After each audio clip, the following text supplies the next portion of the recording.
제주 남쪽 4km 이상 바다에 떠있는 바지선에서 단 한 발의 국산 고체연료 로켓이 하늘로 솟아오르는 순간 동북아 안보판은 다시 흔들리기 시작했습니다. 겉으로 보면 임무는 단순합니다.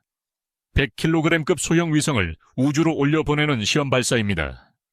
그러나 베이징과 도쿄 그리고 평양이 이 장면을 평범한 우주 발사로 보지 않는 이유가 있습니다. 위성을 내려놓고 그 자리에 탄두를 싣는 순간 같은 기술은 곧 대륙간 탄도미사일로 해석될 수 있기 때문입니다. 이번 발사는 국방과학연구소 AADD가 주도하는 네 번째 시험 발사입니다.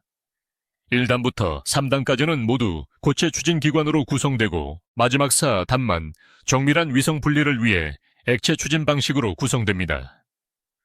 다시 말해 이번에는 단순한 부분 시험이 아니라 고체연료 발사체 완성형 형상이 처음으로 통째로 날아오르는 장면입니다. 외신은 이미 2023년 3차 발사 때부터 이 로켓을 단순한 위성 발사체가 아니라 북한과의 우주 경쟁이자 미국 정보 자산 의존을 줄이는 수단으로 봤습니다. 로이터와 미국 항공우주 전문 매체들이 주목한 핵심도 바로 여기에 있습니다.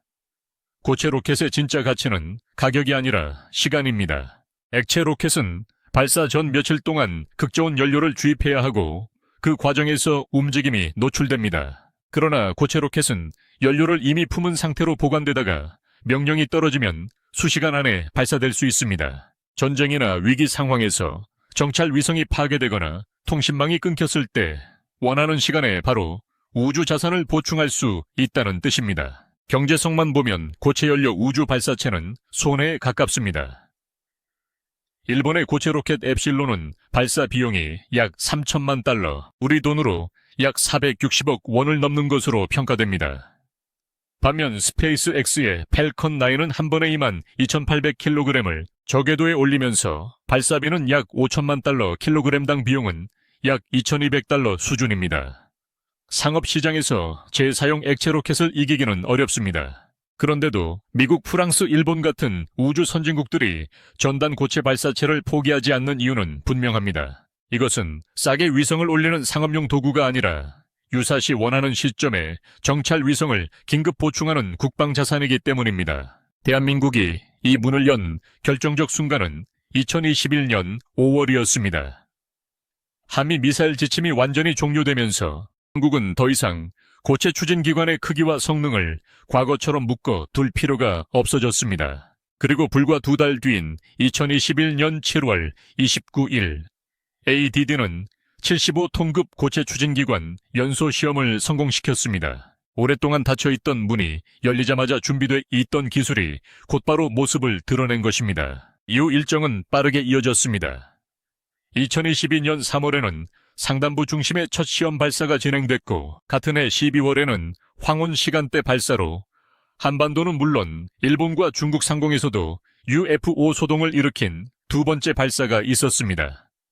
그리고 2023년 12월 1단을 결합한 세 번째 발사를 통해 단 분리와 페어링 분리, 상단부 자세, 제어 같은 핵심 기술이 차근차근 검증됐습니다. 군 당국은 이 발사체의 1단 추력이 북한 고체 엔진보다 약 1.5배 강하다고 밝혔습니다. 북한이 2022년 12월 140통읍 고체 모터를 시험하며 과시했던 그 수준을 한국은 이미 더 높은 단계에서 추적하고 있었던 셈입니다. 물론 이번 네 번째 발사까지 길이 순탄했던 것은 아닙니다.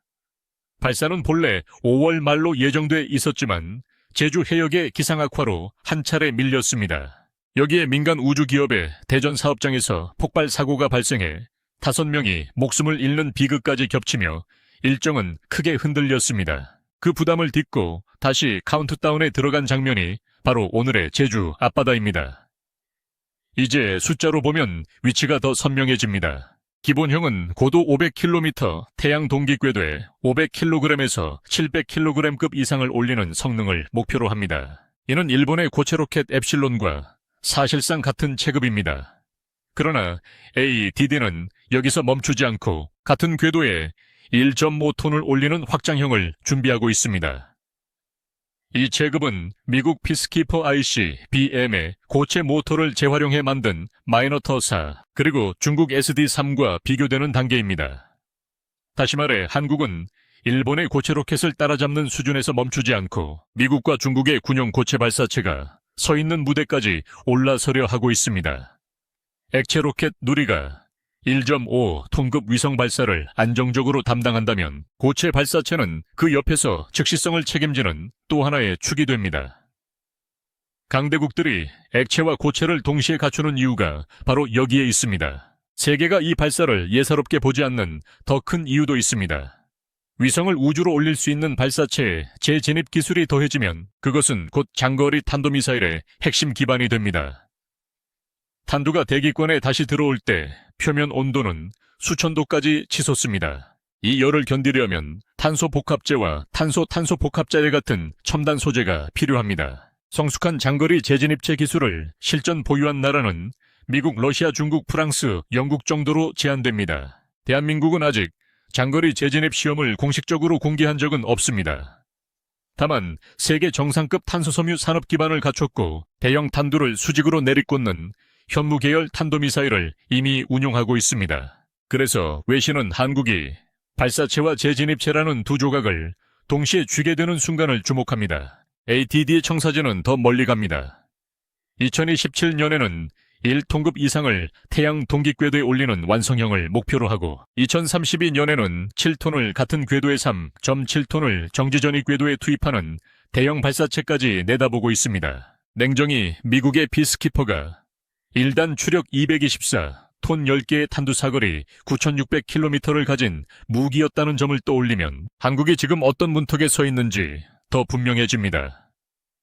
결국 오늘 제주 앞바다에서 떠오르는 한 발의 의미는 위성 하나가 아닙니다. 한국이 원하는 때 한국의 손으로 한국의 정찰 자산을 우주에 올릴 수 있다는 선언입니다. 그리고 그 선언을 실제로 실행할 수 있는 나라는 지구상에 많지 않습니다. 이 흐름은 아리랑 7회에서도 이어집니다.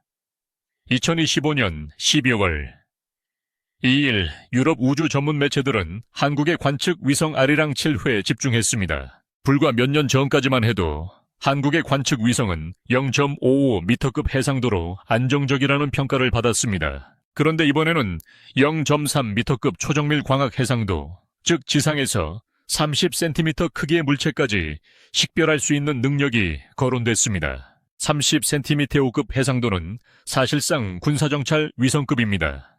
해외 분석가들이 A4 용지까지 보인다는 표현을 쓴 이유도 여기에 있습니다. 아리랑 7호는 1840kg급 대형 위성으로 시스템 본체와 탑재체를 국내 기술로 구성한 점에서도 주목을 받았습니다. 한국은 아리랑 2호부터 쌓아 99조 설계 경험, 아리랑 3호와 3A에서 검증한 광학 기술을 기반으로 더 높은 단계로 올라섰습니다. 특히 결정적 기술은 제어 모멘트 자이로 기반의 고기동 자세 제어입니다.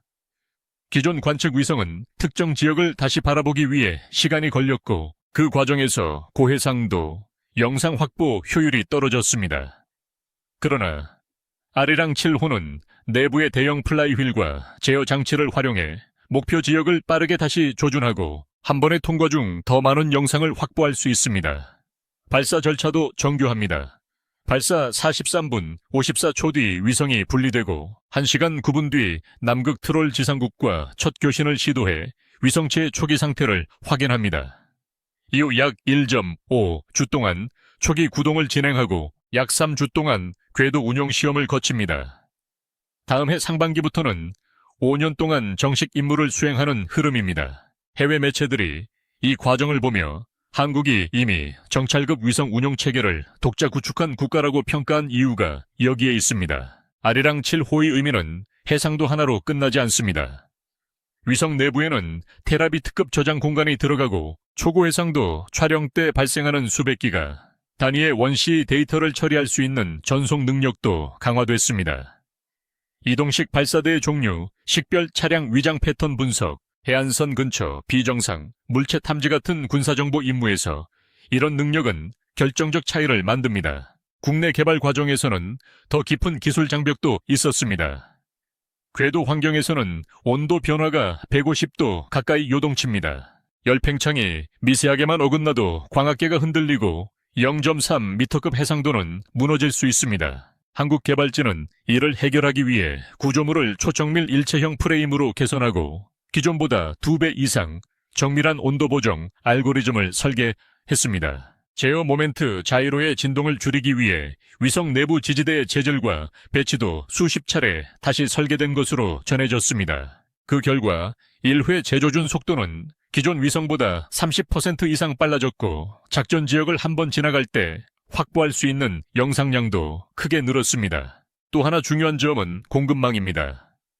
광학 모듈, 반사경 자세, 제어 장치, 저장 장치, 구조체 같은 핵심 구성품을 국내 생태계 안에서 개발했다는 점은 단순한 기술 자립을 넘어 전략 자산의 안정성을 뜻합니다. 정찰 위성은 평시 산업 장비가 아니라 위기 때 국가의 눈이 되는 장비입니다. 외부 공급망에 묶이지 않는다는 것은 곧 실제 전력화 가능성이 높다는 의미입니다. 아리랑 1호가 1999년에 올라갔을 때 한국은 우주 관측 분야의 후발주자였습니다. 그러나 25년이 흐른 지금 한국은 0.3m급 초정밀 광학 위성과 고체연료 우주 발사체를 동시에 이야기하는 국가가 됐습니다. 앞으로 10년 안에 자체 발사체, 자체 정찰 위성 자체, 지상국 시스템을 결합한 완전 독립 우주 정찰 모델이 현실화될 수 있다는 전망도 그래서 나옵니다. 제주 앞바다의 고체 로켓과 아리랑 7호는 따로 떨어진 사건이 아닙니다. 하나는 원하는 시간에 우주로 올라가는 힘이고 다른 하나는 우주에서 지상을 내려다보는 눈입니다. 이 두 능력이 한 체계 안에서 결합되는 순간 한국의 안보 전략은 완전히 다른 단계로 들어갑니다. 중국과 일본, 북한이 이 흐름을 불편하게 바라보는 이유도 바로 여기에 있습니다. 한국이 이제 우주를 빌려 쓰는 나라가 아니라 필요한 순간 스스로 열 수 있는 나라로 바뀌고 있기 때문입니다.